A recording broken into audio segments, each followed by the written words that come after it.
आदाब, नमस्कार, अस्सलाम वालेकुम नाज़रीन। पल पल न्यूज के न्यूज रूम से मैं हूं आपके साथ नदीम अकरम। रूस यूक्रेन जंग का चौथा दिन भी जारी है और चौथे दिन बड़े हताहत होने की खबर यूक्रेन में सामने आ रही है। तो वहीं यूक्रेन की सेना का यह साफ तौर पर कहना है कि एक बड़े शहर में रूसी सेना बढ़ रही थी तो हमने वहां से उसे खदेड़ने का काम किया है।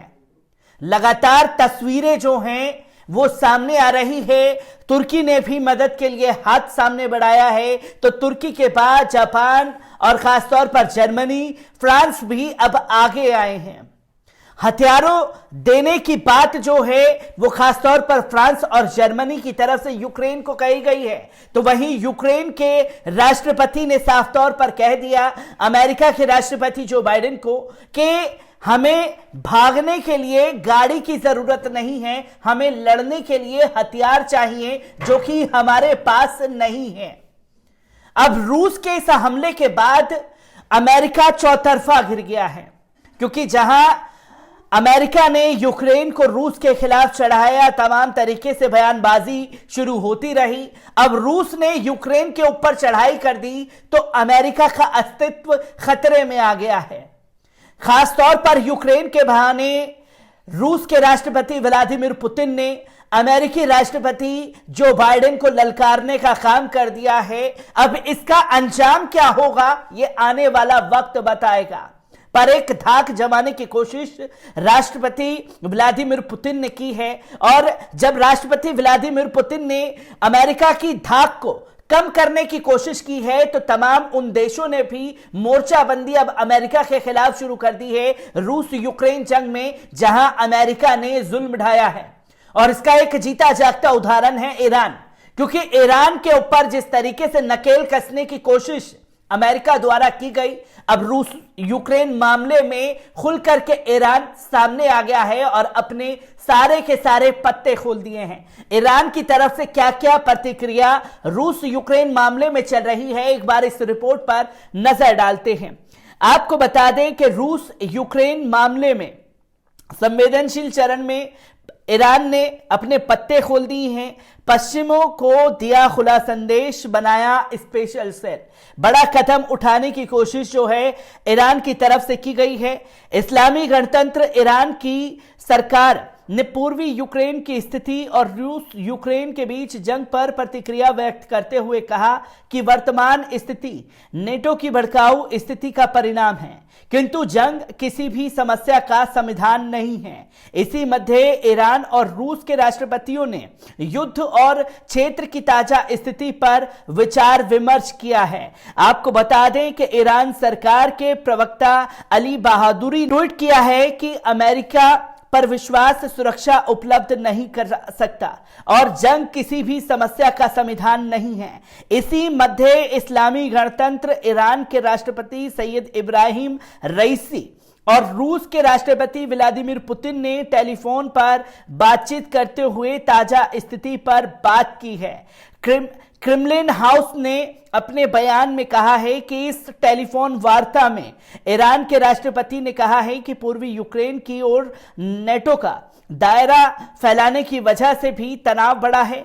इस्लामी गणतंत्र ईरान के राष्ट्रपति ने कहा कि नेटो का विस्तार विभिन्न क्षेत्रों में स्वाधीन देशों की सुरक्षा और शांति व स्थिरता के लिए गंभीर खतरा है।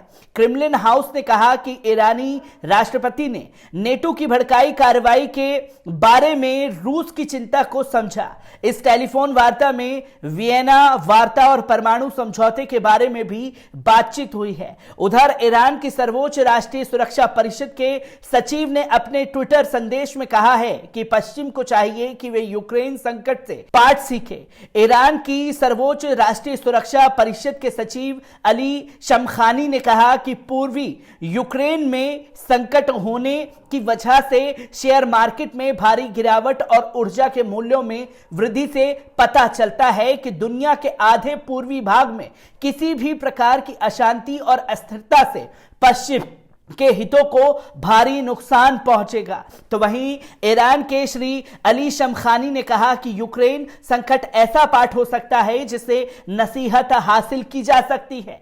इसी मध्य इस्लामी गणतंत्र ईरान के विदेश मंत्रालय प्रवक्ता विदेश मंत्रालय ने यूक्रेन की स्थिति पर नजर रखने के लिए एक विशेष सेल बनाई है, जिससे खासतौर पर रूस यूक्रेन के मामले पर नजर रखी जा सके। ईरान के विदेश मंत्रालय के प्रवक्ता सईद खतीबजादे ने राष्ट्रीय टेलीविजन चैनल 2 पर एक विशेष कार्यक्रम में कहा कि ईरान का विदेश मंत्रालय कई सप्ताह पहले से यूक्रेन की स्थिति पर गहरी नजर रखे हुए है। उसका अनुमान सही सिद्ध हुआ। उन्होंने कहा कि ईरान के विदेश मंत्रालय में एक सेल बनाई गई है ताकि यूक्रेन की स्थिति का बहुत ही निकट से जायजा लिया जा सके।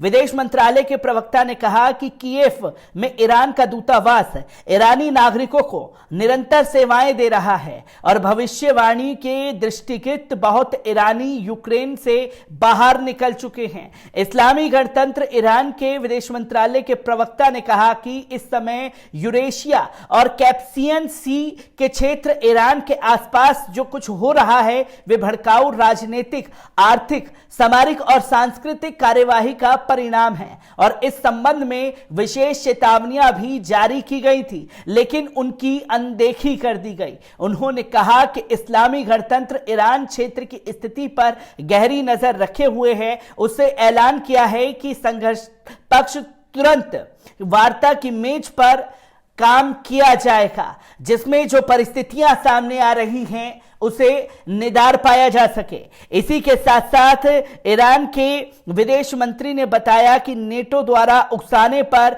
यूक्रेन अस्तित्व जो है वो गहराया है। इसी के साथ साथ ईरान के जो खतीबजादे हैं उन्होंने भी कड़ी प्रतिक्रिया जो है खास तौर पर दी है और साफ तौर पर ईरान ने यह कहा है कि रूस यूक्रेन का मामला उन तमाम देशों के लिए पाठ लेने का सबक है जो अमेरिका की बातों में आकर के दूसरे देश को उकसाने की कोशिश करते हैं। यहां रूस यूक्रेन के लिए, जितना रूस हमले के लिए जिम्मेदार है उतना ही यूक्रेन भी जिम्मेदार है। जहां यूक्रेन ने नेटो पावर को पाने के लिए रशिया को उकसाने की कोशिश की और उसका खामियाजा उसे भुगतना पड़ रहा है। जहां ईरान ने इस बीच अपने परमाणु समझौते को लेकर के भी बड़ी प्रतिक्रिया दे दी है, जिसमें ईरान के विदेश मंत्री हुसैन अमीर अब्दुल्ला यहानी ने यूरोपीय संघ के विदेश नीति प्रमुख से कहा है कि तेहरान ऑस्ट्रिया की राजधानी वियना में जारी परमाणु वार्ता के जरिए एक अच्छे समझौते तक पहुंचना चाहता है, लेकिन वे अपनी रेड लाइन को पार नहीं करेगा। शनिवार की शाम यूरोपीय संघ के विदेश नीति प्रमुख जोसेफ बोरेल से टेलीफोन पर हुई बातचीत के दौरान ईरानी विदेश मंत्री ने परमाणु वार्ता की ताजा स्थिति पर चर्चा की है। शनिवार को ही इसके बाद अमीर अब्दुल्ला यहानी ने एक ट्वीट में कहा कि हम पूरी गंभीरता से समझौते के मसूदे की समीक्षा कर रहे हैं। इसी संबंध में मैंने यूरोपीय संघ के विदेश नीति प्रमुख से टेलीफोन पर बात की है। उन्होंने कहा कि अगर दूसरा पक्ष सही इच्छा शक्ति का प्रदर्शन करता है तो हम तुरंत एक समझौते तक पहुंच सकते हैं। सूत्रों का कहना है कि वियना वार्ता में अच्छी प्रगति हुई है, लेकिन बाइडेन प्रशासन पूर्व अमेरिकी राष्ट्रपति डोनाल्ड ट्रंप द्वारा परमाणु समझौते और ईरान को पहुंचाए गए नुकसान की पूर्ण रूप से भरपाई के लिए अभी तैयार नहीं है। जहां इस बीच परमाणु समझौते को लेकर के भी अपना पत्ता ईरान ने खोल दिया है और अगर परमाणु समझौते की तरफ ईरान बढ़ने में कामयाब होता है तो यकीन मानिए रूस यूक्रेन की जंग के बाद अमेरिका को ईरान की तरफ से यह बड़ा झटका भी लग सकता है। बड़ी तस्वीरें ईरान को लेकर के सामने आ रही थी, जिसे लेकर के मैं आप लोगों के साथ जुड़ा और हर एक अपडेट पल पल की आप लोगों के साथ रूस यूक्रेन जंग की शेयर करता रहूंगा। दीजिए इजाजत, शुक्रिया।